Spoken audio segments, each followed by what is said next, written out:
तो यह कहानी एक ऐसे राजा की है जहां पर राजा अपने प्रजा से बहुत प्यार करता था, लेकिन अक्सर वह बहुत दुखी रहता था क्योंकि उनका कोई संतान नहीं था। फिर एक बर्फीले तूफान के दिन इनके घर एक नन्ही सी बच्ची का जन्म होता है और उसका नाम रखा जाता है स्नो वाइट। राजा और रानी स्नो वाइट को प्रजा से प्यार करना सिखाते हैं। राज्य में बहुत खुशियां थीं, लेकिन एक दिन किसी बीमारी से रानी की मौत हो गई। राजा बहुत टूट गया था। फिर एक दिन महल में एक सुंदर जादूगरनी आई। वो राजा को वश में करके उससे शादी कर लेती है। वो जैसी दिखती थी असल में वैसी थी नहीं। दरअसल वो एक विच थी। वो इस राजा को अपनी मुट्ठी में करना चाहती थी, इसलिए वो राजा को किसी मिशन में भेज देती है। जाते जाते राजा स्नो वाइट को एक लॉकेट दे जाता है, पर राजा कभी वापस नहीं लौटा, जिससे पूरा राज्य जादूगरनी के कब्जे में आ गया और स्नो वाइट को नौकरानी बनाकर महल के अंदर कैद कर लिया गया।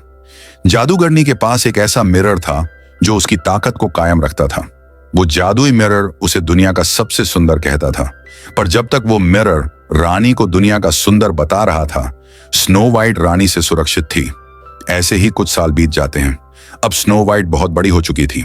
एक दिन जॉनथन नाम का एक लड़का रसोई से आलू चुरा रहा था। स्नो वाइट जाकर देख लेती है। वो उसे वापस रखने को कहती है और यह भी कहती है कि तुम चाहो तो मैं रानी से बात कर सकती हूं। इसके बाद स्नो वाइट रानी से कहती है, लोग खाने के लिए तरस रहे हैं, लोगों के खाने के लिए माफी मांगती हैं। इतने में ही सिपाही जॉनथन को चोरी करते वक्त पकड़ के ले आता है। रानी उसे काल कोठरी में बंदी करने को कहती है। इससे स्नो वाइट कहती है, यह सजा सही नहीं है, सजा कभी जुल्म से बड़े नहीं होते। मेरे बाबा होते तो इस पर रहम करते। इससे रानी को बहुत गुस्सा आता है। वो जॉनथन को भिन्न कपड़ों से ठंडी जगह पर बांध देने को कहती है। थोड़ी देर बाद स्नो वाइट जाकर जोनाथन की रस्सी खोल लेती है और उसे भागने में मदद करती है, और यह चीज रानी देख लेती है।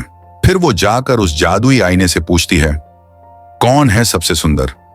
पर इस बार वो आईना स्नो वाइट का नाम लेता है। इससे रानी को बहुत गुस्सा आता है। वो हंट्समैन को स्नो वाइट को मारने का आदेश देती है और स्नो वाइट का दिल निकालकर इस बॉक्स में लाने को कहती है। स्नो वाइट इस बात से अनजान थी। वो आज बहुत खुश होकर एप्पल तोड़ने लगती है, क्योंकि बहुत सालों बाद यहां पर आई थी। यहां पर वो बचपन में आया करती थी। थोड़ी देर में हंट्समैन उसे मारने को छुरी दिखाता है। फिर वो रुक जाता है और कहता है, रानी ने मुझे भेजा तुम्हें मारने के लिए। तुम्हारे बाबा के बारे में झूठ कहा था।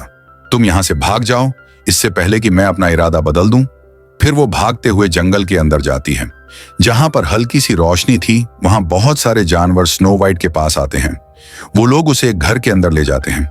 स्नो वाइट बहुत थक चुकी थी। वो एक बेड में जाकर सो जाती है।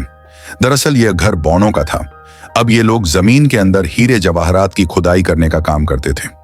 वो लोग आपस में लड़ते झगड़ते खुशी से रहते थे। रात को जब ये लोग घर वापस आते हैं, वो लोग बेड में किसी को देख डर जाते हैं। उन्हें लगा कोई राक्षस होगा। डर के मारे सब भाग जाते हैं। इनमें से एक बौना अंदर ही रह जाता है। वो स्नो वाइट से डर रहा था। तब तक बाकी सारे भी आ जाते हैं। वो कहती है, मैं राक्षस नहीं हूं, मैं इस राज्य की प्रिंसेस हूं और रानी मुझे मारना चाहती है। फिर वो लोग उसे घर में रहने को कहते हैं। इधर हम देखते हैं, रानी उस मिरर से पूछ रही है, कौन है सबसे सुंदर? मिरर फिर से कहता है, जंगल में रह रही स्नो वाइट सबसे सुंदर है। फिर वो जाकर उस बॉक्स को खोलती है जिसके अंदर एक एप्पल था। रानी बहुत गुस्सा होती है। वो हंट्समैन को काल कोठरी में बंदी बना देती है। अगले दिन स्नो वाइट सबको लेकर उस घर को साफ करती है। फिर वो कहती है, शायद मेरे बाबा अभी जिंदा हों। फिर वो राजा को ढूंढने के लिए जंगल में जाती है। इधर रानी अपने सिपाही को भेजती है स्नो वाइट को ढूंढने के लिए। तभी जॉनथन आकर स्नो वाइट को पीछे खींच लेता है। वो कहती है, मैंने उन्हें नाराज किया, मुझे महल से भागना पड़ा। रानी मुझे मारना चाहती है, मैं अपने बाबा को ढूंढ रही हूं। तब तक जॉनथन की टीम भी आ जाती है। अचानक से सिपाही आकर उन सबसे लड़ने लगते हैं। सिपाही का ध्यान भटकाने के लिए स्नो वाइट जैसी ड्रेस दिखाई जाती है। तब वो उसे स्नो वाइट समझकर उसका पीछा करने लगते हैं, जिससे जॉनथन की टीम सिपाहियों से बच जाती है। तभी एक सिपाही स्नो वाइट के ऊपर तीर चलाने वाला होता है। जॉनथन वो तीर अपने ऊपर ले लेता है। फिर वो लोग उसे उन बौनों के पास ले जाते हैं। उनमें से एक डॉक्टर था।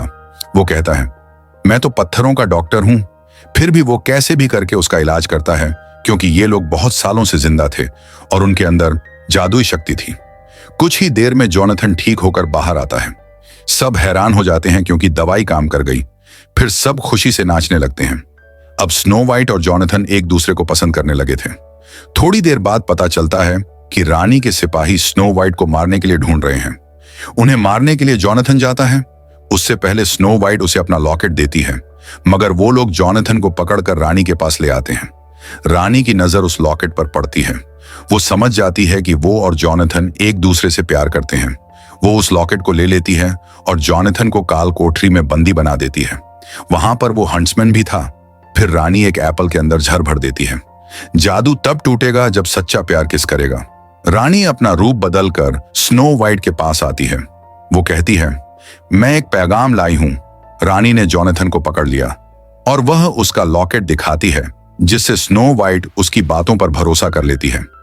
वो उसे ढूंढने जाने वाली थी, तभी वो बुरी औरत उसे फुसलाकर एप्पल खाने को मजबूर कर देती है। जैसे ही वो खाती है, रानी अपना सच बताती है, तुम्हारे बाबा को मैंने ही मरवाया, अब तुम भी मरोगी। अब तुम्हारी अच्छाई नहीं, तुम्हारी जिंदगी छीनी जाएगी। ये कहकर वो वहां से चली जाती है। तब तक वो बौने भी आ जाते हैं। वो समझ जाते हैं कि स्नो वाइट अब गहरी नींद में चली गई है। इधर हम देखते हैं रानी फिर से उस मिरर से पूछती है, कौन है सबसे सुंदर? अब वो मिरर रानी का नाम लेता है। इधर दूसरी तरफ हंट्समैन और जॉनथन अपना हाथ तोड़कर वहां से भाग जाते हैं। जॉनथन स्नो वाइट को ऐसी हालत में देखकर उसे गुड बाय किस करता है। सच्चे प्यार का किस होते ही स्नो वाइट जाग जाती है। वो कहती है, मेरे बाबा अब इस दुनिया में नहीं रहे, रानी ने उन्हें मार दिया। फिर वो अपना राज्य वापस लेने के लिए जाती है। राज्य के लोग स्नो वाइट को पहचान लेते हैं कि यही प्रिंसेस है। वो सबको लेकर महल जाती है। रानी आकर उसे खंजर देती है और कहती है, मुझे मारो, लेकिन वो ऐसा नहीं करती। फिर सिपाही को आदेश देती है, उसे मार दो। स्नो वाइट अपने बचपन की बातें याद दिलाती है। तुम लोग पहले ऐसे नहीं थे, पहले कितना खुश रहते थे। इससे सब लोग भावुक हो जाते हैं और रानी के खिलाफ हो जाते हैं, क्योंकि रानी ने सबको अपना गुलाम बना रखा था। रानी स्नो वाइट को खंजर से मारने वाली होती है। उससे पहले जॉनथन का साथी उस खंजर को तीर से गिरा देता है। फिर रानी गुस्से में उस मिरर से पूछती है, कौन है सबसे सुंदर? इस पर मिरर कहता है, खूबसूरती बाहर से नहीं, अंदर से होती है। तो मान लीजिए स्नो वाइट सदा रहेगी आपसे ज्यादा खूबसूरत। इससे रानी गुस्से में आकर मिरर को तोड़ देती है। फिर रानी अपनी शक्तियों के साथ खत्म होकर उसी मिरर में समा जाती है।